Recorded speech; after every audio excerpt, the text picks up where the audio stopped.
Assalamualaikum warahmatullahi wabarakatuh. Om Swastiastu, Namo Buddhaya, Salam, salam kebajikan, salam kemanusiaan. Halo semuanya, perkenalkan nama saya Lutfiatul Hairun Nufus dan saya Amelia. Kami dari PMR Unit Manfaat Tangerang.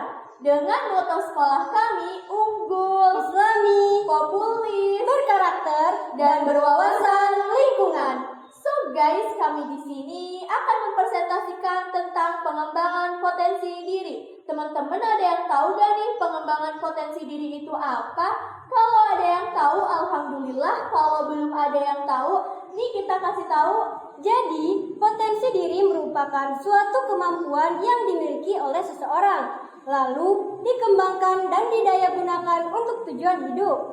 Nah, sebelum kita mengenal lebih dalam tentang pengembangan potensi diri, sebaiknya kita mengetahui tentang perubahan-perubahan tumbuh kembang remaja. Perubahan-perubahan apa saja sih yang terjadi selama tumbuh kembang dari fase anak ke remaja?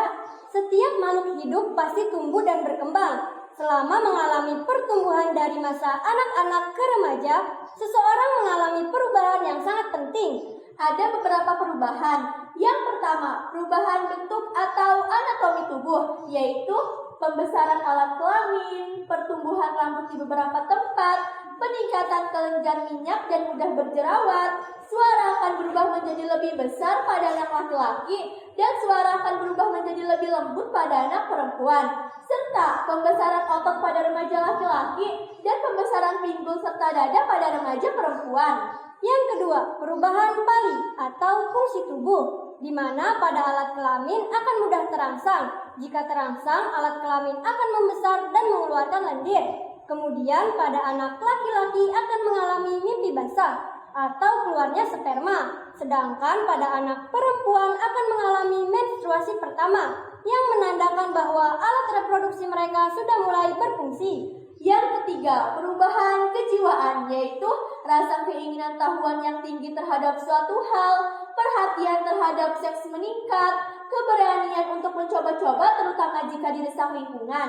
Remaja laki-laki cenderung suka menyendiri dan melamun, dan remaja perempuan mereka cenderung suka merumpi. Setelah perubahan, ada juga faktor yang mempengaruhi tumbuh kembang remaja. Ada dua faktor. Yang pertama, faktor internal, yaitu pembawaan. Yang kedua, faktor eksternal, yang mencakup kesehatan, gizi, lingkungan keluarga, lingkungan sekolah, serta lingkungan teman sebaya. Lalu, bagaimana sih cara mencegah dan menanggulangi dampak negatif tumbuh kembang remaja? Pencegahannya, yang pertama, meningkatkan ibadah. Yang kedua, senantiasa mensyukuri nikmat Tuhan. Yang ketiga, mencari segi positif dari masing-masing. Yang keempat, berusaha memetik pelajaran dari remaja yang sudah beresiko.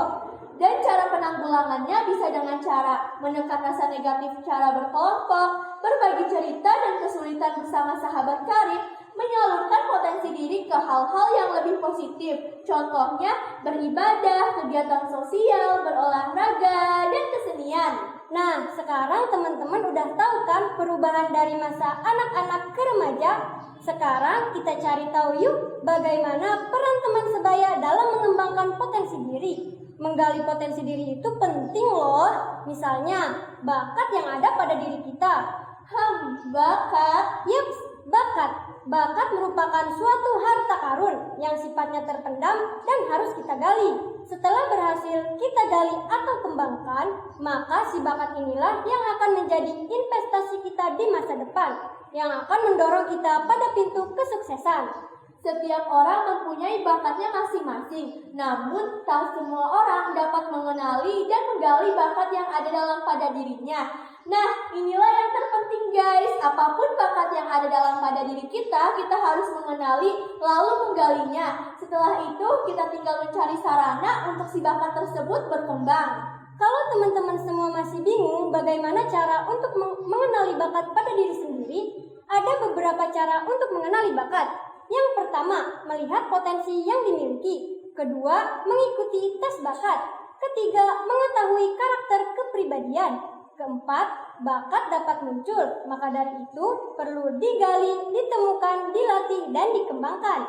Bakat ada dua jenis. Yang pertama, bakat umum. Kemampuan yang berupa potensi dasar yang bersifat umum, yang artinya semua orang dapat memilikinya. Yang kedua, bakat khusus. Kemampuan yang berupa potensi dasar yang bersifat khusus, yang artinya semua orang tidak dapat memilikinya. Contohnya, kemampuan dalam berbahasa, bermain musik, berhitung, mekanik, berolahraga, dan masih banyak lagi.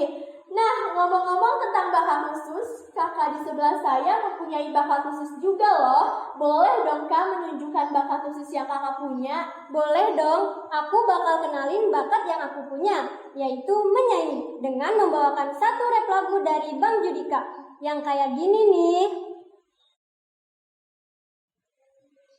Bagaimana kalau aku tidak baik-baik saja, terus mengingatmu, memikirkanmu, semua tentang dirimu.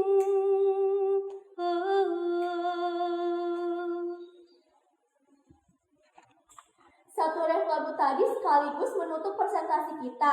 Teman-teman semua jangan lupa untuk selalu menjaga kesehatan ya, dengan cara mematuhi 3M, yaitu memakai masker, mencuci tangan, dan menjaga jarak.